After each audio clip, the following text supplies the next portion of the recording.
Hello and welcome to Tiny Desk Knitting with Emma. Today I'm going to be talking about a piece from Fair Isle Weekend, which I haven't done in ages. I started this channel, that was what I was doing. I was going to knit my way through Fair Isle Weekend.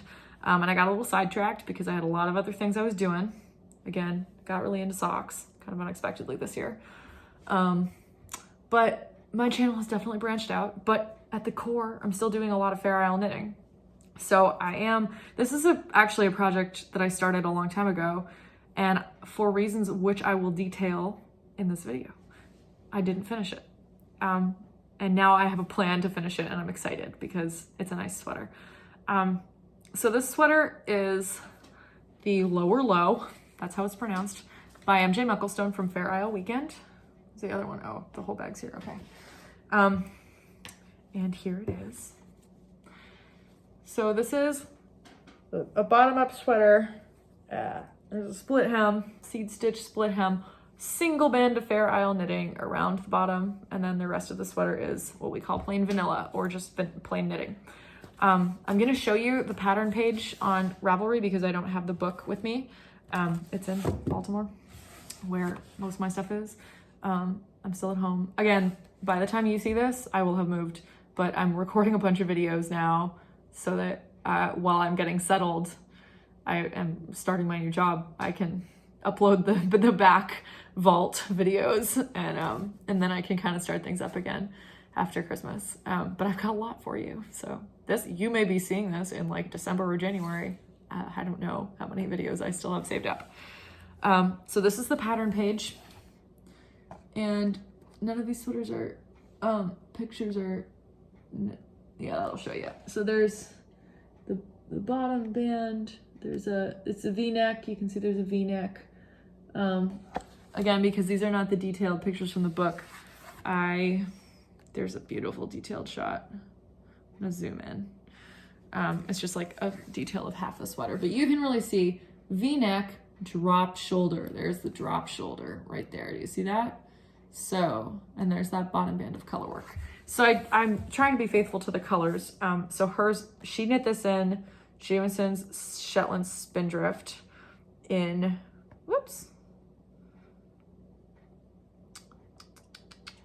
Pebble is the main color. You need a lot of those because it's 25 gram balls. So you need like between 9 and 19 balls, depending on the size you were knitting. And then you need Flax, which I think is the yellow, Spice, which is the red, and Aqua, which is the blue. So I did not have those colors, but I have a large stash of Fair Isle and Shetland yarn. So I just said I'm gonna knit with whatever I have. But I liked the red, yellow, and blue a lot. So I had a large amount of Jamieson and Smith 2-ply jumper weight in shade 20003 2003. It's called Shayla. That's the sheep shade. Natural, no dye, 50 grams, 172 meters, 188 yards, Shetland Supreme jumper weight. This is a little thicker than 2-ply jumper weight, and there's definitely less yardage by a little bit, but it comes in bigger 50 gram balls than the other one. Going to my own. Does it not say in your library, in your notebook? Okay, well, I'm gonna go, nope, not the queue. I don't wanna go to my queue. I don't use my iPad very much, so I'm very adept at navigating it. There it is. Okay, so the colors I used, the blue is called FC41, which is like a dark teal, kind of heather. The gold is color 28, so it's a gold color. And the red is Jamieson's of Shetland Spindrift and Cardinal. So the blue and the yellow are 2-ply jumper weight, and the red is Shetland Spindrift. Here's the inside. You can see the pleats if I hold it like this. And then again, the gray is Shetland Supreme jumper weight in 2003 Shayla. Okay, so this was apparently based on a child's piece.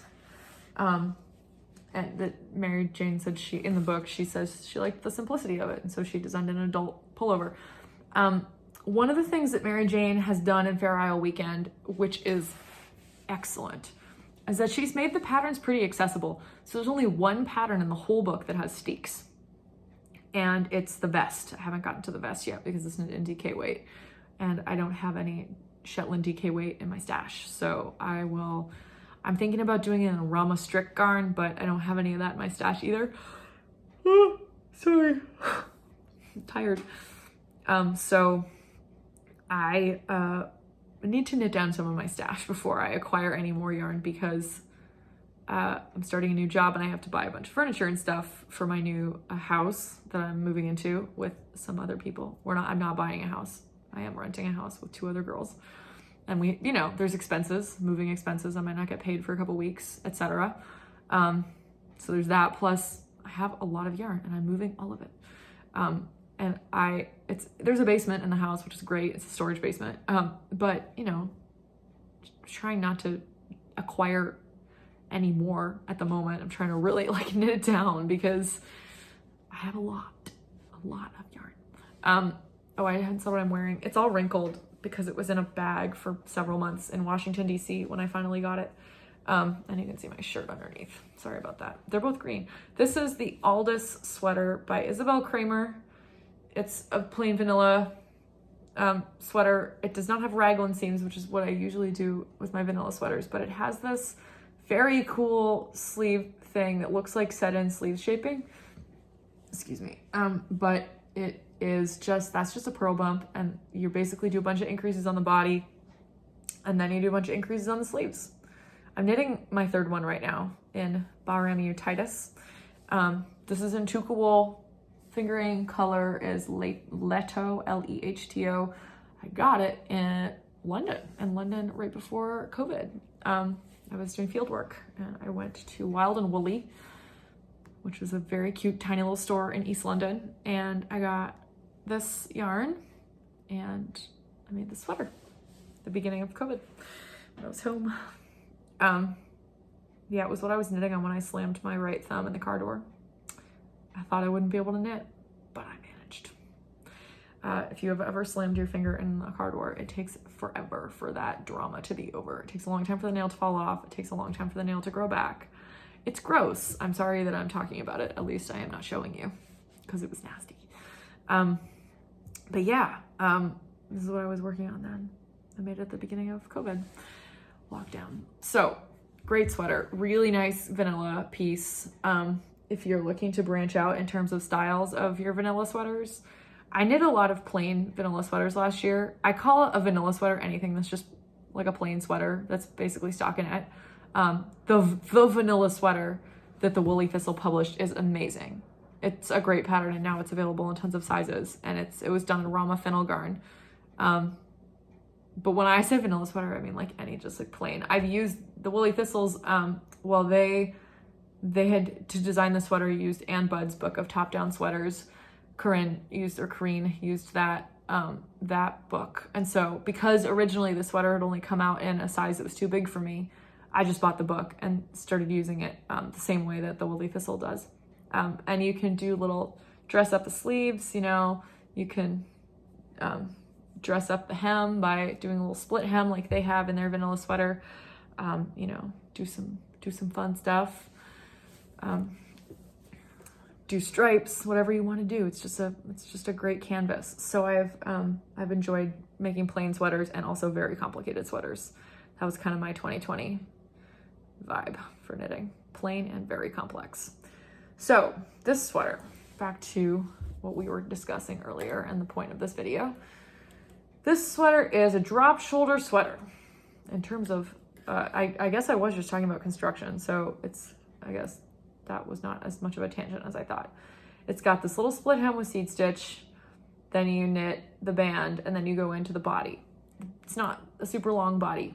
Once you get to the sleeve separation, you actually put either the front or the back on hold and you work the other one. So like, let's say you put the front on hold, you just work the back flat, back and forth stockinette, knit one row, purl one row, and you do your shaping and you set that aside. And then you work the front or the back, whichever one you're working second. And the front, you then work in 2 separate pieces for the V-neck. And I think with this pattern, you knit the edging right in, but I don't know for sure. And you have to buy the book to get the pattern anyway. So you should buy the book because it's great. and your local yarn store might carry it. It's published by Lina. If you can't find it at your LYS, you can find it at a link below. I will put a link to Fair Isle Weekend in the show notes. So it's a little oversized because it's a drop shoulder. So that means that you're gonna knit a box and then your sleeve will be like here. So you're knitting this box, it's gonna go all the way down here. So you're gonna have several inches of positive ease, maybe more than several, depends on your definition of several. When I was like 3 years old, I thought that several meant 4. So in my head, I still think several is about 4. But it is, I don't know, what is your definition of that? So several inches of positive ease, many inches. It's not form-fitting. The sleeves could be more form-fitting, but you might not like that. It might not be your vibe. Drop shoulder is great. And again, I have to say that I think this is a great construction for this book in particular because it's really cute. It looks fashionable. Like it looks like a sweater you'd buy in a store. And you don't have to do a steek. And a steek is a daunting thing. It is a daunting technique for many, many knitters. And you gotta work up to a steek. And not everyone is ready to do it ever or, right away. Like I feel like I would never pressure someone into cutting their knitting open. It's a scary business. So Mary Jane's way of designing these, both of the sweaters in Fair Isle Weekend do not have steeks. The Cockalory sweater is bottom up Fair Isle Shetland yoke pullover where it's just knit in 3 tubes and you shove them on the same needle and sleeve body, and then you knit the yoke after you, of course, separate some stitches for the underarms. It's the same way that an Icelandic lopa pesa would be constructed if you've ever knit a lopi pattern. Lots of great lopi patterns. You can learn all about my obsession with lopi patterns if you watch the episode called My Fair Isle Journey or whatever, where I talk for like 50 minutes about how I became a Fair Isle knitter because I knit a lot of Icelandic sweaters. Yeah, so again, these 2 sweaters are constructed without steeks. It is so smart of her to do that because it's just more accessible. She's a thinker. She's very smart, Mary Jane Mucklestone. So we've never met, but I assume that she's very smart and super nice because I assume that about everybody, especially in the knitting world. She seems like a nice person. We communicate sometimes on Instagram. Anyway, very smart construction, but I don't want to purl because I hate purling. So I just wasn't really working on this sweater because this part's in the round, but also I have to do helical knitting because my lots are different. I got 1 lot here and then some of my skeins are a different lot. So I'm doing helical knitting, and helical knitting you can't do when you're knitting back and forth because you have to just alternate skeins and carry the floats up on the side. And that's annoying when you got to pick up those stitches later. And so I was like, okay, how can I make this into a sweater that I really want to finish knitting? Because this is gorgeous and it's from my grandma and I was going to give it to her for Christmas and it will definitely not be done now. So she's getting socks instead. But anyway, how can I finish this? How can I motivate myself to do that? Because I don't want to do that much purling. My purling is not the same gauge as my knitting. That's the reason. I knit purl a little bit looser and I would have to figure out on a different, on a swatch what needles to use. I don't like it. I don't want to do it. I'm trying to avoid purling. So I've decided to do this as a Raglan pullover. It's going to be oversized because this started out as a drop shoulder piece. And so it's going to end up the body is going to be huge. And then I'm not doing a drop shoulder construction. So it's going to be a Raglan. I'm not wearing a Raglan today, but a Raglan is like that. It goes, there's like in a line like that. So yeah, that, it's going to be a little bit bigger, but my grandma likes to wear stuff like over like a collared shirt. She's pretty fashionable for a grandma. So she likes to wear like a collared shirt with not a tight, she doesn't wear form-fitting stuff. She doesn't wear form-fitting sweaters. So actually I think it will suit her just fine. And I like the V-neck, so I am going to do a steek at the V-neck. I'm going to do a steek bridge when I separate. Maybe after I separate, when I add the sleeves on. It depends on how deep I want the V. I might check in the book and see what Mary Jane has done and take that as a cue because I don't want it to be like a plunging neckline, even if she's gonna wear it over a shirt. It can be annoying. So I'm gonna do the steek bridge and then pick up the stitches around the neckline and do the seed stitch finish, which I think is beautiful. And the sleeves are easy. You just gotta knit. You gotta cast your stitches on in the small tube and make the tube a little bit bigger. I am not freehanding this necessarily. I am going to use Ann Bud's book as a quick guide of just like how many raglan. That's a top-down sweater book, and I'm doing this from the bottom up. So actually what I'll probably do is look at the cockalory, because that's in the same book, and that one is a bottom up, so the sleeves will be done in the way that I'm gonna end up doing for this. So I'll probably do that. And then join them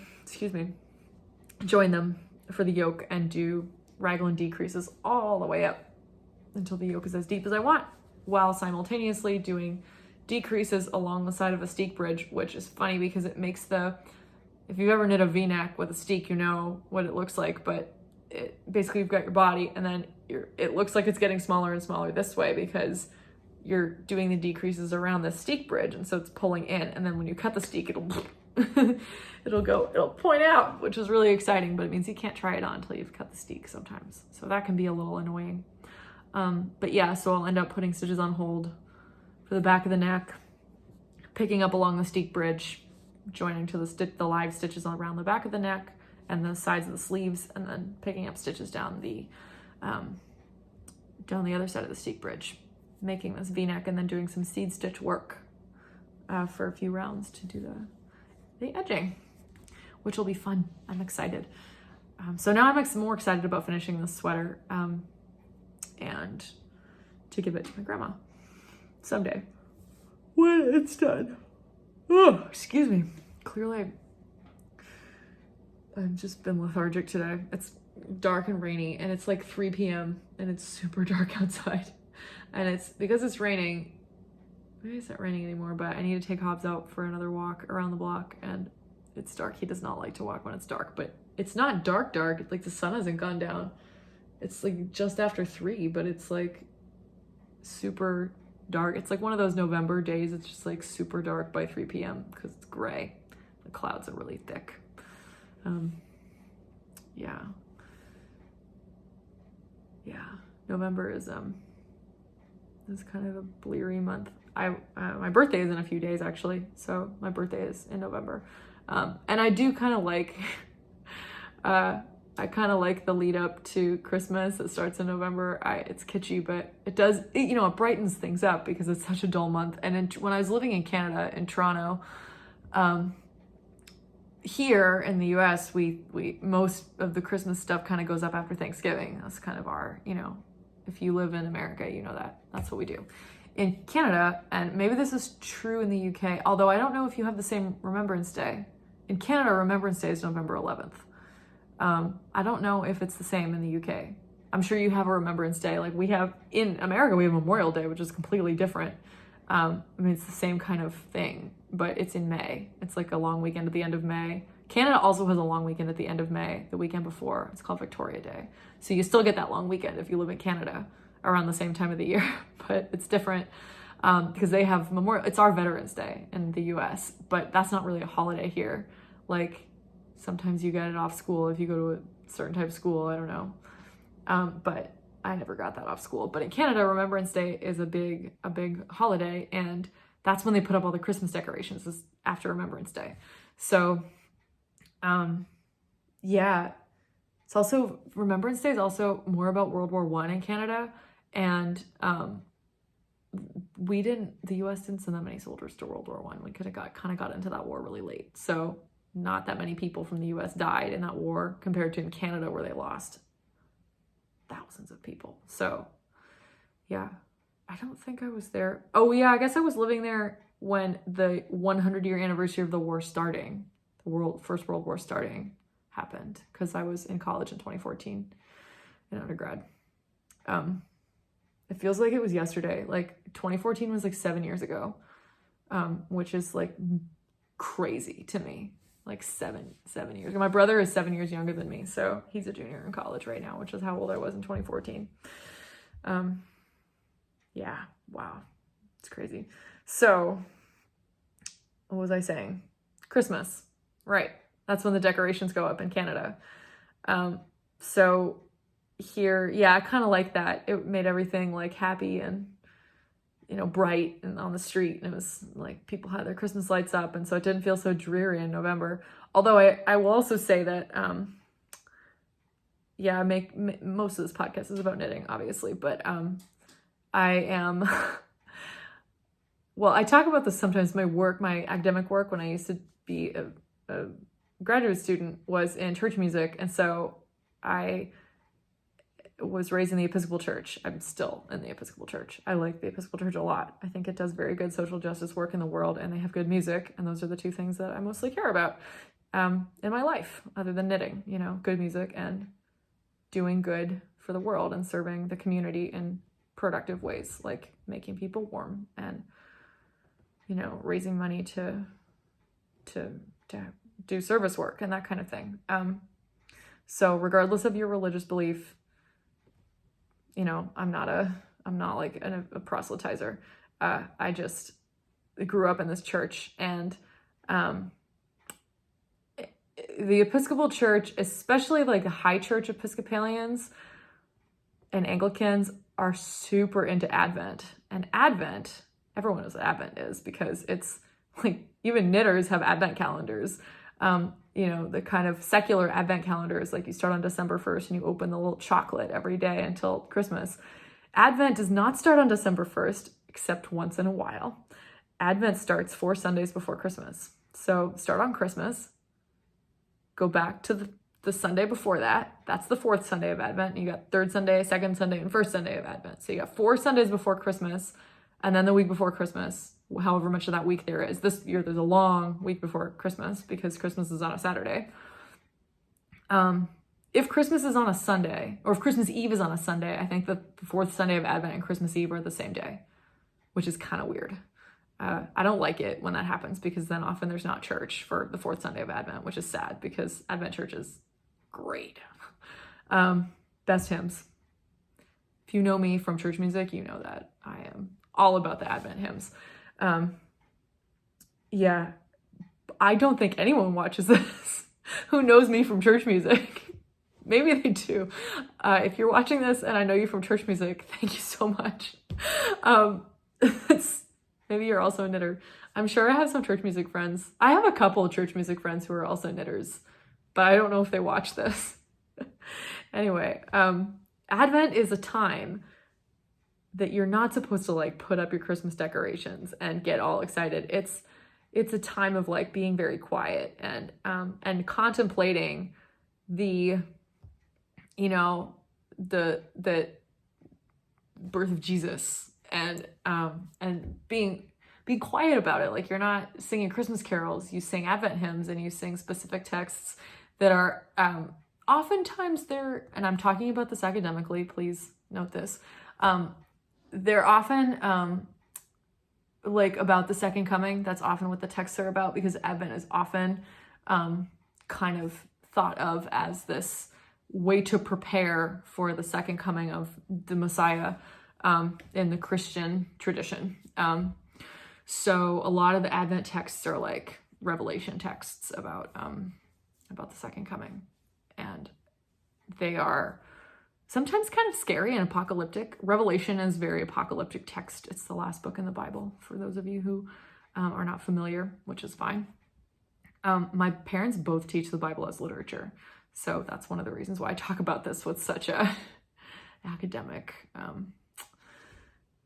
weight, focus. The Episcopal Church is also kind of a more academically, I don't want to say academic friendly, but a lot of academics who I know. Oh, Hobbs, what is it? They're Episcopalian. So, hey Hobbs, what do you see? What do you see? What do I have for you? I think I have a treat. Hey Hobbs, come get a treat. Come here. Come here. Come get a treat. What's in your bowl? What's in your bowl? There he goes. He's gonna come. You might see him. There he is. No. Come here. Come here. Oh, he's pissed. Yeah, he doesn't want to be in this video. Well, he's gonna be in it. Hey, bud. He's been here before and he knows. He's like, not this again. Not this crap again. Not this crap again. Well, anyway, that's pretty much my spiel about Advent. It's not, you're not supposed to be putting up Christmas decorations and being all loud and excited until Christmas Eve. You're supposed to be quiet and penitent. And some people give things up for Advent like they give things up for Lent. I've been yawning too, buddy. I know it's that kind of day. So, I don't think I've ever done that. Maybe I did in grad school. Yeah, just like sometimes you do that. It's like exciting to like then get to do it again on Christmas. It's like it's like mini Lent. Theologically, it is similar. Like you omit the Gloria and stuff. These are really only relevant if you are from attend a mass-based church. So Catholic or Episcopalian or Anglican, pretty much. Sit up and look at the camera. Hobbs has this red and green Christmas collar that my mom puts on him in December, and I'm always like, Mom. My mom is also part of the church, and I'm like, Mom, it is not Christmas. Get him a purple collar. The Advent color is purple. Yeah, so anyway, that's coming up. But I do like Advent. I think it's a nice time to be. For me, I feel like as somebody who usually goes to church during Advent, it's a nice time to kind of get away from the craziness of the secular world that is preparing for Christmas, because it can be really just like overwhelming sometimes. And then when you are in church, for me, that would be like in choir, you kind of get to slow down and be quiet. And it's not like a festal season. It's more of a fasting season. And then you get to the Christmas and Epiphany seasons, and leading up to kind of beginning of February, which is Candlemas, or the day that Jesus got presented in the temple.